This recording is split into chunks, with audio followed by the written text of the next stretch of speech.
This is the update. We got Laila Ali. Shout out to Laila Ali. So recently we did a stream where we discussed Laila Ali and Claressa Shields going into battle against each other. And shout out to the self-proclaimed greatest woman of all time. And shout out to She Be Stinging, right? So yeah, like I said, they were supposed to have a fight, but now Laila Ali has officially come out and announced that she would not be fighting Claressa. Let's hear what she has to say. And shout out to Claressa and shout out to Laila Ali. Like I said, they're both entitled to a perspective because everybody gets one. Here we go. So, did her plan work? Did she make me mad enough to come out of retirement after 18 years and start training again? And let us know what you think in the comment section, and shout out to everybody that watches on playback. Y'all let us know what y'all think too. Let's get it. To make her dream of fighting me and having a big payday courtesy of Laila Ali come true? Absolutely not.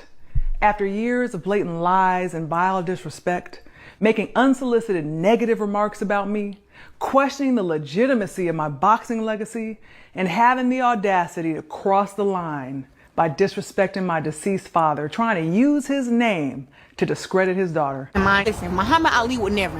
Her daddy would never. Her daddy would never. Maybe she don't have that in her genes. She will not be rewarded with the opportunity to share the ring with me or anything else. There's your answer. So, did her... Well, I mean, one of the greats has spoken. Yeah, I have mixed feelings. I mean, you know, I understand where she's coming from. You know, it's tough because when you feel like somebody got you know, when people have a negative interpretation of you, or you feel like people have a negative interpretation of you, and I'm saying people loosely, take persons in this instance, for example. Yeah, it's hard to want to do stuff with them, bro. Like me personally, I tell y'all all the time, and shout out to everybody that come on my page, I don't fuck with people that don't like me. I'm just going to put it out there. We're going to put it on the flow. Okay. So yeah, me personally, I don't even want to make bread with you. Like people that I feel like have wronged me, or people I felt like when I was trying to like get on the up and up and the people turn me down, it's all love. You feel me? Like it's all love. At the same time, I know what it is because I knew what it was. Does that make sense? So yeah. Yeah, I don't even want to break bread with you. So I understand where she's coming from. Also at the same time, she grown too. So you feel me? When it comes to the older generation does not move like us. A lot of times they say they don't understand the way we move. I say this all the time. I'm of the opinion the younger generation acts the way the older generation, or the younger generation is a manifestation of how, or the negative connotations, both positive and negatives, but majority of the negative connotations of the previous generation. Only difference now is we have social media so we can see everything. Hopefully that makes sense. So yeah, when it comes to this situation, Laila Ali feels disrespected. She felt disrespected by Claressa. And like I always say, and I'll continue to say, no disrespect to Claressa Shields. You know, I fuck with her. I mean, if she wasn't with Pap, I can't even say what I want to say, okay? But yeah, shout out to Pap too. No disrespect to Pap. I'm trolling, of course. But yeah, what it came down to is she left a bad taste in people's mouths. So like I said, the straw that I think broke the camel's back was when she turned around and got with Pap, even though Pap was still on paper, you know, married to Remy. Even though Remy moved on, shout out to Remy, don't send the Goonies. You know, Remy moved on and all that, but people look at things like that and they take it the wrong way. My best example is when you're in the corporate world, right? You know, if you're married and you're in the corporate world and you cheat on your wife and your company finds out, they're more than likely going to let you go because it leaves a bad taste in people's mouth. In their eyes, they're going to feel like, oh, you know, you're going to cheat on a company. Yeah, so in this situation, like I said, she felt disrespected. She's like, my dad's name holds a lot of weight. I feel like my name holds a lot of weight. I refuse to allow my name and my legacy be tarnished by dealing with somebody as disrespectful as you. No disrespect to Claressa.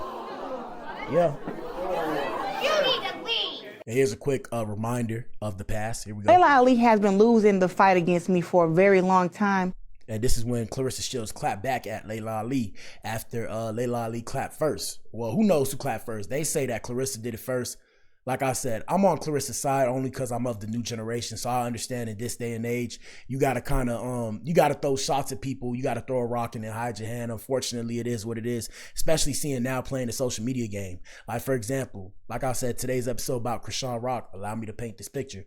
I have no beef with Krishan Rock. You know, I talk about her because a lot of people want to talk about her. I personally, I mean, I like where she's come from. Like I said, when I'm coming up, these people are around my age. I'm in my mid to late 20s. So I seen these people coming up. So I seen Blueface coming up as a rapper. And I was like, yeah, shout out to Blueface, baby. All right.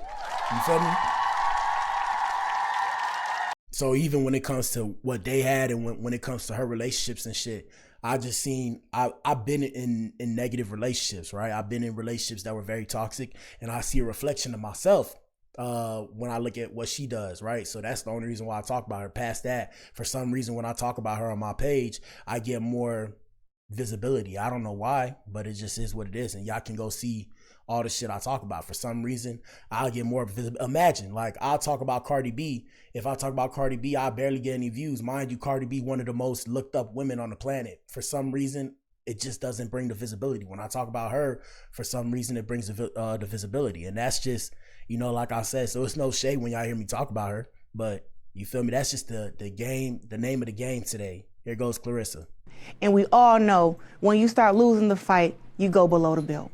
I really did not want to have to respond to this video because I am not into tearing another black woman down. This is just another example of the older hating on the youth. So now I want to come and set the record straight. Also, real quick, I know y'all want to hear her talk, but I got to do my show. Let me do my show, okay? Also, one thing I will say is when it comes to the older and newer generation, and I don't know why it's like this, I'm guessing, well, let me not even say that. Yeah, so the older generation has a problem with like passing the torch down to the newer generation. No disrespect to Laila Ali. I've noticed that in just all sports, all competitions, whatever. The older generation, like, yeah, you know, you did what you did, but like, for example, my example I always use, shout out to the ball players. If you play ball, put a 1 in the chat, man. You feel me? Hello. You play football or basketball. So for example, I use basketball as an example. Shout out to Michael Jordan, right? Michael Jordan to the older generation is the GOAT.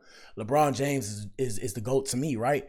And people will say, oh, that's just the GOAT of your generation. But I'm like, bruh, if we assume that the game evolves, and this is just me using my head, if we assume the sport, whatever sport it is, evolves over time as people get better and better, how are we not to assume that new people are incoincidentally, right? They're not incoincidentally better than the previous generations. It doesn't matter how good they were because the game has evolved. So for example, shout out to Shaq. Shaq, one of the greatest centers of all time, right? We look at Wemby. Is Wemby going to be what Shaq was? A lot of y'all gonna look at me like this. What the hell? Right? Right? Okay, cool, right? No way, right? So a lot of y'all look at me like that because when we look at Shaq and Wemby, Shaq was a big ass dude. But like I said, the game has evolved. So we look at Wemby. Wemby's tall. He might not be as big. You know, he's kind of lanky. At the same time, he has more moves. And I mean, in terms of not being a center player, he's more versatile because the game has evolved. So now we have centers that can shoot, dribble, cross somebody up, like I said, and got the post moves and everything that a center can do. So now they play multiple positions. So do we coincidentally assume that Wemby is better than Shaq? And therein lies the question, right? We all sitting there looking like, and that's what starts the debates. But like I said, the same way the younger generation needs to respect the older generation is the same way we need to turn around and have the older generation pass the torch without making it an issue. So you could pass the torch without sneak dissing. Sneak dissing is something we say in the city. If you know, like talking shit behind people back about their ass and then acting like, oh, I ain't say nothing about you. I ain't say nothing about you. So for example, like I said, you can pass the torch and say, yeah, you know, you're the greatest of all time without saying you're the greatest of all time now. Does that make sense? Hopefully it does. Hopefully it does. Here we go. On what really happened, how our beef started, and how we got here today. So let's take it back to the beginning. 16-year-old Claressa Shields from Flint, Michigan, fighting her way to the Olympics to represent her country. Now, for those who don't know, around this time, I was relatively unknown. I was a diamond in the rough. Mary Spencer was 3-time world champion. She is from Canada. Me and Mary Spencer met up at the Continental Championships to face off. And oh, did I put a whooping on Mary Spencer. Laila Ali has been losing the fight against me for a very long time. And we all know when you start losing the fight, you go below the belt. I really didn't. So like I said, we ain't finna play the whole thing because it's a full thing. And basically she just, and when I say she, I mean Claressa. Claressa took a page out of Laila's book and did the same thing she did with the whole, all right, let me get all serious and all this kind of shit. Real quick, commercial break. Kids, shout out to the kids if you find your way to my page. Don't do paraphernalia. Watch this, people. Now this is what addiction looks like.